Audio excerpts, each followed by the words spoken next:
Hammer, how's it feel just being back in Philly for this big night?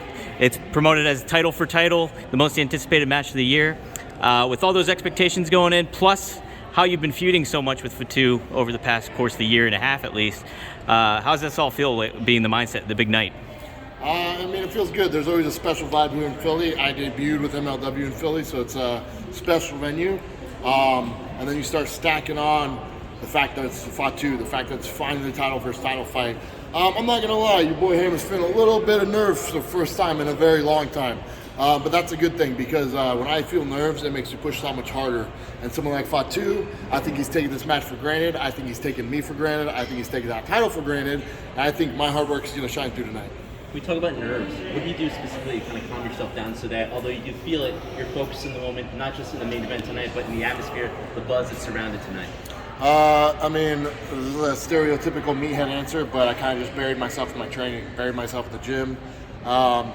Because at the end of the day, I wanted no stone, no Hammerstone unturned. And what better way to do that than to train harder than ever? I don't say that as a gimmick. I don't say that as a storyline. It really was 2 days in the gym every day focusing for this match. There were times when the mental pressure got to me. I almost broke, but I never did. And I'm here today. I'm feeling stronger than ever, and I'm ready to fight. Hammerstone, listen, MLW is setting the stage for you to be one of their biggest stars today. If I could compare this to MMA standards, this seems like Conor when he went up to UFC 205 to claim the 155 belt. So going title for title, how do you feel like, you can make the most out of this? Well, I think all anybody has to do is look at what I've done with the National Openweight Championship. That was a championship that was created and has only been held by me. And I took every match with that very seriously. I took the prestige of that belt very seriously. I think I took that and made it a championship that people wanted to shoot for, wanted to attain for. Whether it was defending it in Mexico or Japan or all these things that I did, those are the same things that I want to do with the World Heavyweight Championship. I don't want this belt to make me. I want me to make this championship. I think that's going to take me doing unprecedented things, taking on all comers domestically, taking on all challengers, but also, and you have my word, taking that belt international and taking on the best from around the world. Hammerstone, every good match is a good build-up, good story to it. How do you feel about tonight? I mean, do you think that the story's been, well received? Do you think that everyone's hyped up for this because of the great storytelling towards this match? I think all you got to do is look at social media and you know the answer to that. The buzz around this match has been something I've never experienced thus far in my career. And it's funny that people use the word like storyline because this is very organic. Me and Fatu came into this company at the same time, and we were both on our own paths, and it just so happened that those paths did not intersect until they did. And once they did, we were two top bona fide stars in the company. And it's almost like a 1 and 1A situation, who's the top dog, and tonight we're going to find out the answer to that question. Hammerstone, what would it mean to hold both championships? What would it mean to you? I've never taken a championship lightly in my career. I've held over 25 different championships, but each one has been special. But here in MLW, the competition is that much higher, the standard is that much higher, the prestige is that much higher, and I will tell you, to date, the National Openweight Championship is the most prestigious title I've ever held, but the world title supersedes that. So, yeah, it'll be an honor. Obviously, there's been some great champions before me, and I have some big shoes to fill, but your boy Hammer has some big feet ready to fill them. You, obviously, Vice TV's taking place for Fightland, showing the big fight and everything like that. With MLW catching a lot of fire recently, and they're always making deals and things like that. Talk about how you feel with MLW just becoming a name promotion and how it stands out in regards to the rest of the wrestling landscape. I think it's no shock. I don't think we should beat around the bush that we had a lot of momentum that got halted during the pandemic. Yeah. We were kind of stopped in our tracks a little bit, and that hurt. It stung.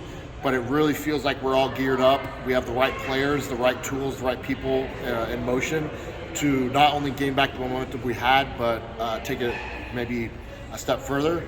And like you said, deals like with Vice TV is just going to expedite that process, and the company's going to reach heights that it hasn't previously. And with your boy Hammer leading the charge as heavyweight champion, I can't think of a better guy to take it to those new heights. You mentioned before how social media, you can just look around it and you saw buzz that was going billion for this main event, billion for this card, basically. For yourself personally as a talent, how much has that been influential in yourself, not only growing yourself as an individual, as a persona, but also the promotion of this league as well? I think this day and age, to be a successful professional wrestler, you have to be ready to engage with social media. You have to be ready to engage with fans.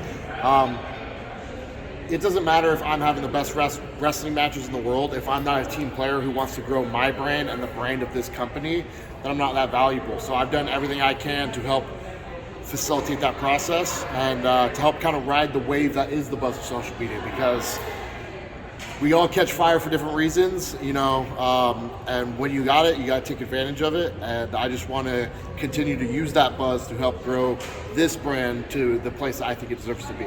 You're definitely a trendsetter, a trailblazer. What did you feel like when Brock Lesnar stole your hairdo? I was this close to wearing a flannel shirt to the ring. With Fatu, Santos always working around. Is there a plan in case Fatu decides to independently protect himself in this match? I think you kind of already answered the question. I don't think there has to be a plan because it's how things have been since the beginning. It's kind of been the uphill battle I've been fighting this whole time, and to think I'm going to get a 100% clean fight would be me kind of being the idiot. So the game plan is the plan that's always been: have eyes in the back of my head and bigger muscles than everyone else in the roster. Yeah. So you're one of the faces of MLW, but tonight you have a chance to be the face. Are you ready to shoulder the company on your back? Because people might be wanting to say, oh no, it's a team effort, right? But come on, man, we know you. Are you ready to take MLW on your back? You got a big back. It's something that on day one, that's what I wanted to do. Not from an ego standpoint, but just from that, those are my personal aspirations. So honestly, I'm ready for the challenge. I think my biggest concern is getting through airport security with 2 championship belts. When you win a world championship tonight, are you willing to unify the championship or defend separately? You know what? I'm a big believer in not hoarding opportunities. I'm gonna have to cross that bridge when I get to it. But whether I want to maximize the championship opportunities for everyone in this company, and we have a lot of really hot young talent coming in who are hungry to get their opportunities. And so I can't say exactly what I'm going to do, what decisions are going to be made, but I definitely don't want to take a championship belt off the table for people that are vying for those opportunities. Alex Shelley is here tonight. He mentioned to you in a recent interview about how you're on his dream list to wrestle. Coming from the aspect of that and being a part of that, a dream list for wrestlers, how does it feel to be that, and then also the potential of maybe wrestling Alex Shelley down the line? It's a huge honor. The first time I met Alex Shelley was actually probably about a year ago, and he gave me that reaction very genuinely in person. He almost acted like not a wrestler but a fan of mine, and it was really cool because he's someone I've looked up to, and now I'm getting to that phase where a lot of the guys who I looked up to getting in have become fans of me and vice versa, and it's just a great honor. It shows that all the hard work I put in is paying off, and that I've learned my craft well. Hammerstone, you're definitely in great shape. You said you worked really hard, 2 days in the gym getting ready for this moment too, but when it's all over and your hand is raised holding both titles, what's going to be the cheat meal for tonight? Philly cheesesteak? I haven't had a drop of beer in over a year. Damn. So I gotta say, we're either gonna have. What type of beer? I don't know. Is Kilt Lifter popular in this part of the country? No. You can drink Schmitz. I don't know. Whatever it is, it's just a vessel to getting drunk. And whether that's a drunk celebration or a drunk pity party, I think it'll probably be happening whatever the outcome of the match. Listen, you're the A side of the main event. The B side is Fatu, the World Heavyweight Champion. What do you think is going through his mind, looking at you coming in as a hot challenger to his belt? It's like I said, I think Fatu's thinking, do what he's always done, he's going to get what he's always got. I think he's had some incredible competition, but nobody quite like me. I think he's looking at this as just another title defense, while I'm looking at it as the most important match of my career today. And those two outlooks are going to weigh heavily on our preparation, on our mentality, and our execution that's put forth in this match. And that's going to be the key difference for why I think I can beat Fatu tonight. If you had to ask one, go ahead. That's okay. There's a lot of great talent in MLW right now. After you obviously beat Fatu tonight in the ring, who's next on your list, on your on Hammerstone's short list for his hit list? Oh man, it's so hard because when you look at the young guys coming up, the guys like Tankman and Alex Kane, and these guys that are fighting to climb up the card, basically the guys who are at the same spot I was, maybe 2 years ago. You can't help but want to work with these younger guys. But I will say, one of my favorite wrestlers getting into wrestling was Davey Richards, and to have him in the company is very exciting because that inevitable clash is something that I never thought would personally be able to happen for myself. And now that it's a possible reality, I hope it becomes an existing reality. You also wrestled Tom Lawlor last week on Fusion. It was a very competitive match. Talk about, because that was another guy that's you haven't passed with one another before, really, in MLW. So talk about wrestling him and then ultimately getting the win, an emphatic win with the Nightmare Pendulum. Tom's a different type of wrestler. He's a different cat. He brings that MMA background, and it shines through in everything he does. I knew from the second we locked up it was not going to be an easy night, and it just kept getting more and more difficult. Tom took me into deep water. He's one of the best we have. There's no arguing against that. He's I believe a triple crown winner. Yeah, winner, Grand Slam right winner, and heavyweight championship holder. There's a very good chance that he's going to be repeat and win the Opera Cup all over again. After his performance against me last week, I don't see why that's not on the table. So I got nothing but respect for Tom at the end of the day, but he's got to do something about those short shorts.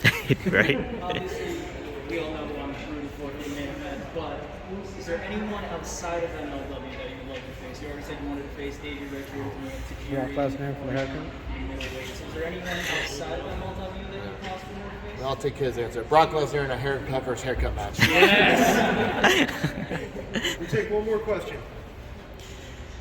Anybody? Oh, when they run out? No. I'll tell You you, going? who's your favorite for the uppercut? Oh, that's hard. It's hard because we have so many intangibles and unknowns. When you got guys like Bobby Fish and Alex Shelley who are not regular mainstays in the MLW locker room, you don't know how they're going to stack up against our guys. So I can't pick a favorite. I can't. My hands are off. If Richard Holiday was in again, I'd have to say him by default, but I'm just going to be a fan and watch all the matches like all you guys. Sweet. Thanks, Hammer. Thank you guys. Yep. Thank you guys. Thank you.